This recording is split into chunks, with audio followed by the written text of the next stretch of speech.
I don't have to tell you things are bad. Everybody knows things are bad. It's a depression. Everybody's out of work or scared of losing their job. The dollar buys a nickel's worth. Banks are going bust. Shopkeepers keep a gun under the counter. Punks are running wild in the street, and there's nobody anywhere who seems to know what to do, and there's no end to it. We know the air is unfit to breathe, and our food is unfit to eat. We sit watching our TVs while some local newscaster tells us that today we had 15 homicides and 63 violent crimes, as if that's the way it's supposed to be. We know things are bad, worse than bad. They're crazy. It's like everything everywhere is going crazy, so we don't go out anymore. We sit in the house, and slowly the world we're living in is getting smaller, and all we say is, please, at least leave us alone in our living rooms. Let me have my toaster and my TV and my steel-belted radios, and I won't say anything. Just leave us alone. Well, I'm not going to leave you alone. I want you to get mad. I don't want you to protest. I don't want you to riot. I don't want you to write to your congressman because I wouldn't know what to tell you to write. I don't know what to do about the depression and the inflation and the Russians and the crime in the street. All I know is that first, you've got to get mad. You've got to say, I'm a human being. My life has value.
Good morning, good afternoon, good evening, everybody, and welcome to Global Watchman News. My name is Lori Swan. Hope you guys are all doing well. If you are in the live chat, we do ask to keep it family friendly. There will be moderators in there to make sure that we stay within the terms of service put forth to us by the platform we're utilizing tonight. If you are new to the channel, welcome. Take a minute, hit that subscribe button, hit that bell so you know when we go live. Let's try to get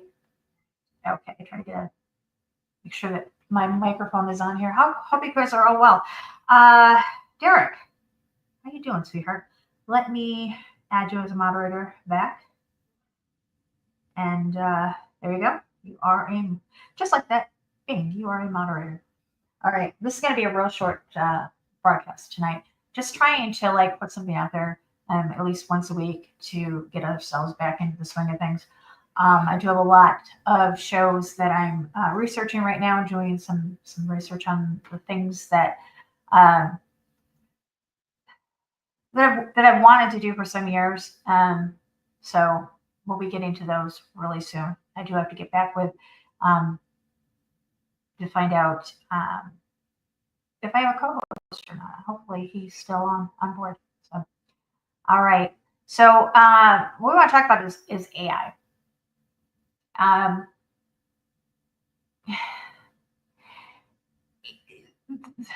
trying to kind of put this into words. So it's hard enough when you put out information to the masses. It's hard enough to put the information out there. When you get something comes across my desk. I mean, there's a process that I personally use to get through things, and I'm sure that a lot of the other people that do this have a process as well.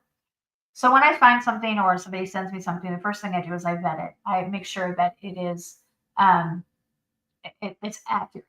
Okay, because last thing I want to do is be putting out something that is wrong, or at least person astray, which is kind of, I'm like I said, I'm looking at other topics for this for the show, the upcoming shows, and a couple of them are controversial, and I want to make sure that I present it in a way that's not going to mislead anybody, or it's not going to take somebody down a wrong path.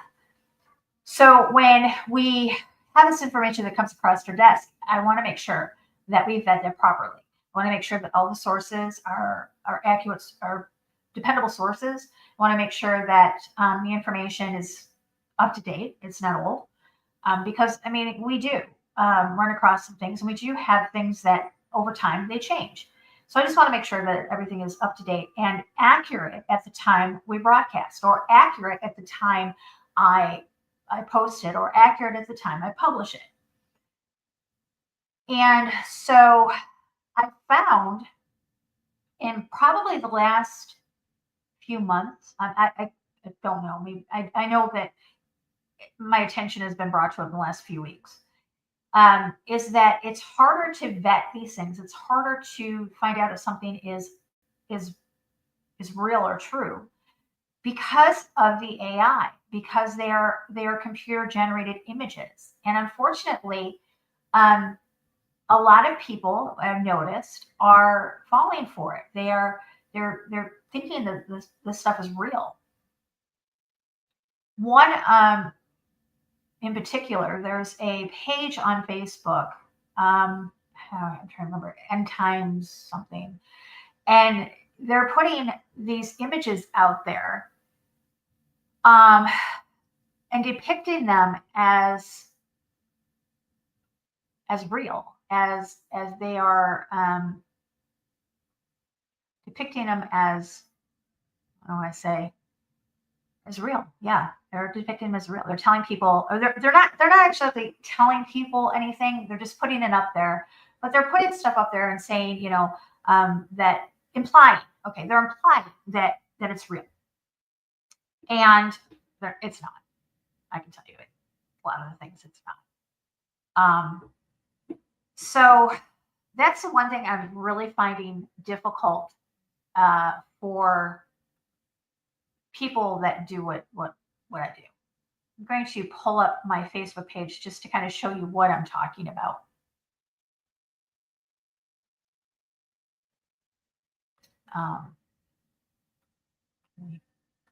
Bring it up here. Okay, so here's my Facebook page, and these are the things that I'm talking about, like these pictures. Okay, the page that's putting these pictures out there, I'm not sure what it is. I will find out. I don't want to put the wrong name out there, but I'll put it in the description, for you guys to go look for yourself. But I know it's End Times something. But anyways, they're putting these pictures out there and implying that they're real. And I'm sorry, but anybody with a half brain can see that they're not, that they're computer generated. This one in particular, I thought was quite comical because, I mean, this, if you look at it, I mean, first thing comes to mind is End Times, the rivers and the waters turning to blood. Though it is biblical, and though it is prophecy, this is not it, guys. This is computer generated. This is AI generated. Again, AI generated. Again, AI generated. Okay. You get where I'm going with this, all right? So, but the thing of it is, AI can be used for good, I guess. This article came up this morning. This is why I set this show up to go on tonight. It says, applying AI to help solve society's biggest challenges and improve lives.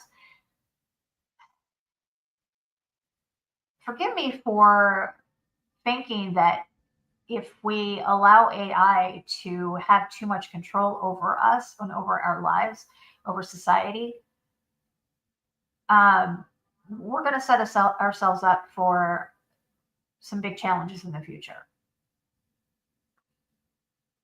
Though it says here, as AI redefines what's possible, it also creates new ways to be helpful. Helping solve society's challenges has always been core to this.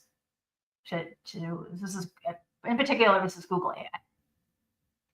It says AI can be applied in ways that benefit humanity. Our mission is to demonstrate AI's societal benefit by enabling real-world value with projects spanning work in accessibility, science, education, economic impact, and society. We believe that the best way to drive positive change in underserved communities is by partnering with change makers and the organizations they serve. And then it comes over here and it talks about how AI can be used for climate, economic opportunity, government innovation, healthcare, learning, and education and science. And as I'm scrolling down, I found one article to be quite interesting. In partnership with Harvard professor and sociologist Dr. Ellis Monk, Google released a new skin tone scale designed to be more inclusive of the spectrum of skin tones we see in our society. The Monk skin tone scale will help us and the tech industry at large build more representative data sets so we can train and evaluate AI models for fairness, resulting in features and products that work better for people of all skin tones.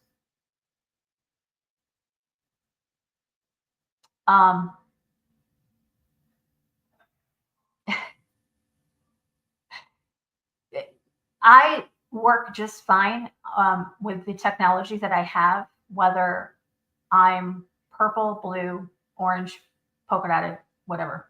Okay. I don't really quite understand this. I don't understand this quite well, but I think that possibly they're talking about when you make what are they called? Images. When you make images. Let me just take everything off the screen. I'm going to show you. So this image right here, this you see on the screen, that's AI generated of me. Looks a lot like me, but it's AI generated. I did not need to tell this this AI how to depict me, but I have played around with a few different programs, and the one that I was kind of working at first, it let you choose the tone, your skin, it let you choose the skin tone that you wanted to use. And I thought that was quite interesting because I was feeding into it pictures of myself. I took a current photo of myself, which it asked for, and then I put in 2 other pictures of myself from the last probably 3-4 months. And this is what it came up with. I mean, that's basically how I look. And, but I didn't understand the one program that I used for about the skin tone. I just don't get that. But I think, you know, they're doing it on, you know, they're teaching the AI.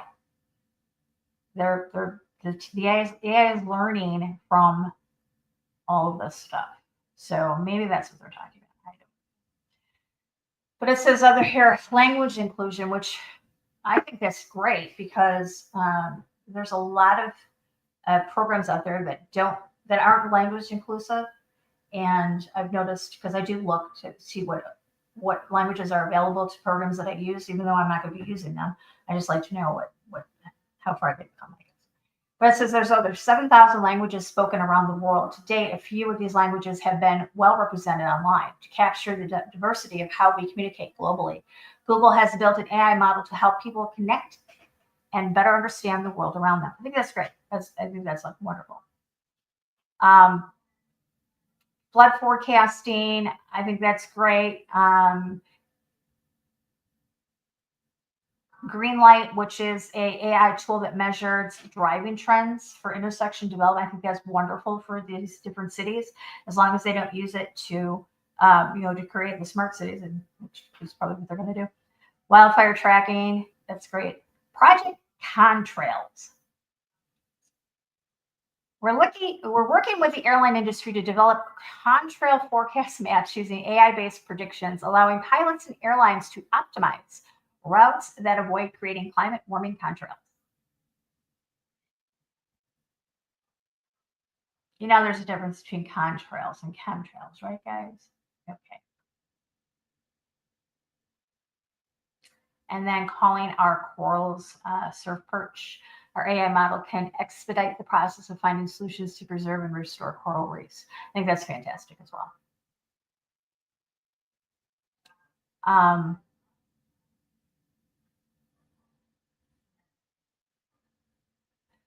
I think for the most part, as much as AI can be used for good, it can be used for bad. Because what they show us on the good side, flip it. So everything that they're showing us, that the good that it does for the environment, say for for instance, weather, whatever it's showing us that they can help us to, they can also use it against us with weather manipulation. We know that's a real thing. We've got the patents for it. We've seen it actually on radar. So whatever they show us that is good, they can also be used for the bad. One of the shows I have coming up, guys, is talking about voice to skull technology, how the FOIA documents talking about voice to skull and technology for manipulation for our senses. And it goes right back to the Montauk projects, back to Montauk and MK Ultra. So I've been doing that. So I mean, think about it. Think about what they were doing back during Montauk and how they were using frequencies to manipulate people, to change people's behaviors, to put people into either a relaxed state of mind or into a chaos, into rage. And so, we can look on the spectrum of that. It can be used for good, or it can be used for bad. Frequency, it's all about the frequencies. And that's something that we've learned in the last couple of years here on Global Watcher News is talking about frequencies. And so, yeah, we're definitely going to get into that a lot more in the next coming few months. So, like I said, I've been playing around with AI. I kind of like it. I've actually been playing around with it to do our thumbnails for the show. So if you guys, look to see our AI or look to see at our thumbnails for this channel, you'll notice a difference. And there is a difference in the ones between the ones that I've made and the ones that AI has helped me with. Let me pull up the last one that I did that I used AI for was Wicked Uncle Walt. So it was the last show, 7 days, a week ago today, with Hurricane Ann, talking about Uncle Walt. So if you go there, you'll see season 11, episode 2, and that's what I made with the AI that I've been using. So it's quite interesting. It's fun to work with. Does have the free one, and then I'm using Chat GPT, and it limits you on how much you can work with it on a 24-hour basis. It cuts you off, and you have to buy the premium package to get more.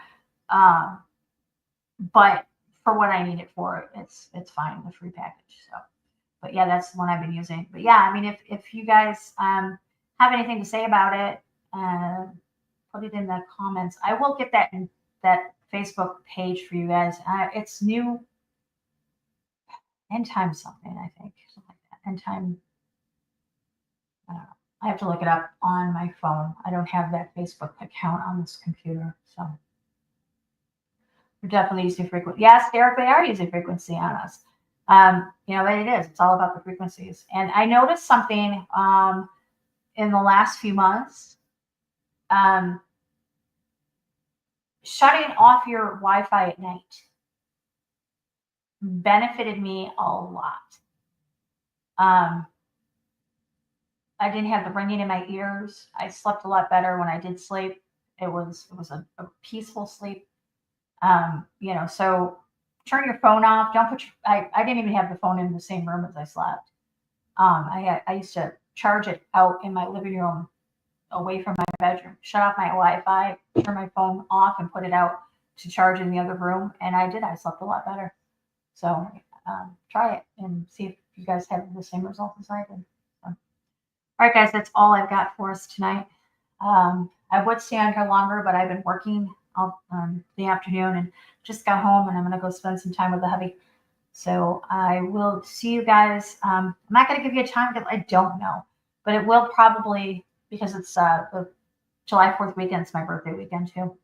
So I don't think I'll be back anytime this weekend, but I will be back next week periodically. Like I said, I have a couple things that I want to bring you guys.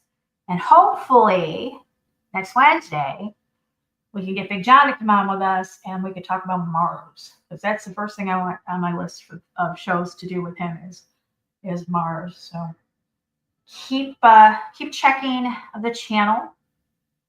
And yeah, so you guys take care. God bless. And until next time, remember, eyes open, no fear.